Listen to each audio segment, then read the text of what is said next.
કથા કથા કથા બહુ સામાન્ય વસ્તુ નથી સાહેબ, નથી.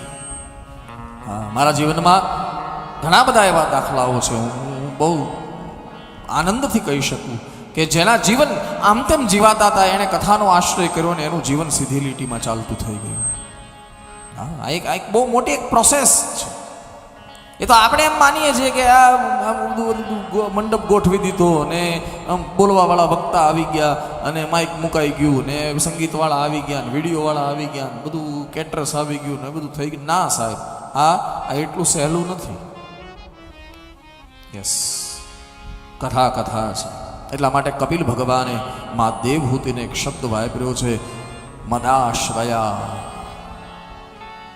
હે માં, તું જીવ છું. ભગવાન કપિલ કહે છે, એક સાંખ્ય દર્શનના પ્રણેતા આદિદેવ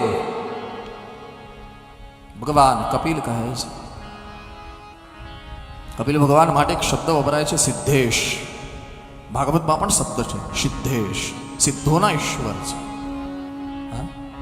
એણે મા દેવહૂતિને કીધું, માં તું જીવ છો, કદાચ કંઈ વધારે ન કરી શકે તો બે વસ્તુ કરી લે. યા તો મારો આશ્રય કર, અને મારો આશ્રય જો ન કરી શકે તો મારી કથાનો આશ્રય કર. મદાશ્રયા કથા મૃષ્ટા. કથાનો આશ્રય બે રીતે થાય. કથાનો આશ્રય બે રીતે થાય. કઈ કઈ રીતે? બોલે, એક શૃણવંતી અને એક કથયંતી. શૃણવંતી કથયંતી છે. ત્રણેય પ્રકારના તાપમાંથી માણસ મુક્ત થઈ જાય, કપિલ ભગવાન કહે છે. કથા સુખ જન્માવે, કથા બહુ આનંદ જન્માવે મારા વાલા. કથા બહુ સુખ આપે, બહુ સુખ આપે. તમને હમણાં જ પ્રમાણિત કરી આપું કેવી રીતે સુખ આપે કે નહીં? કે તમે માનો છો સુખ આપે?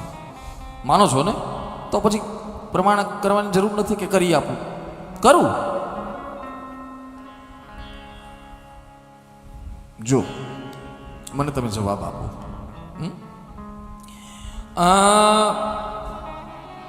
અંધારું કોને કહેવાય? યસ, પ્રકાશનો અભાવ. જ્યાં પ્રકાશ ન હોય એને અંધારું કહેવાય. તમે સમજ છો આ વાતથી? બરાબર ને?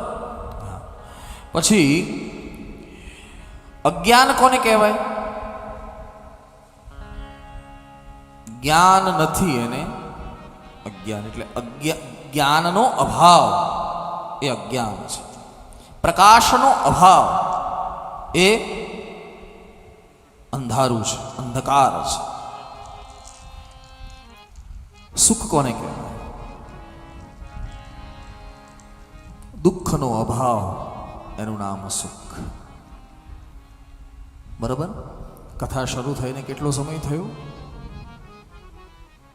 અત્યારે કથા સમય થઈને કેટલો સમય? 9:30. અત્યારે 11:15 થયા છે. સમજો ને, 1.25 કલાક થયું.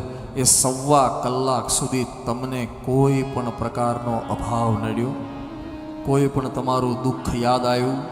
તમને કોઈને જે પણ પીડા છે યાદ આવી? બસ આ દુઃખથી છૂટી જવું, એનું જ નામ સુખ છે. હા, જેવી રીતે પ્રકાશનો અભાવ અંધકાર છે, જેવી રીતે જ્ઞાનનો અભાવ અજ્ઞાન છે, એવી રીતે દુઃખનો અભાવ સુખ છે. અનંત સુખ છે સાહેબ. આ તો મેં ખાલી બહુ લૌકિક વાત કરી, બાકી કથા તો અનંત સુખ આપે. અનંત કથાથી જ બધું છે, સબ કુછ है. मैं कल ही चर्चा कर रहा था, लगभग प्रकाशभाई સાથે હું કાલે વાત કરતો હતો. આપણા પ્રકાશભાઈ મહેતા, આપણે કોણ ન ઓળખે એમને ઘાટકોપરમાં. ઘાટકોપરમાં શું, મહારાષ્ટ્રમાં કોણ ન ઓળખે? અરે મહારાષ્ટ્રમાં શું, ભારતમાં કોણ ન ઓળખે પ્રકાશભાઈ? હું ગઈકાલે જ ચર્ચા કરતો હતો. એમ રાત્રે બેઠા હતા, મારો નિવાસ એમના ત્યાં છે. એટલે હું ગઈકાલે જ ચર્ચા કરતો હતો. આ બધું શું છે? ચિત્ત શુદ્ધિ છે.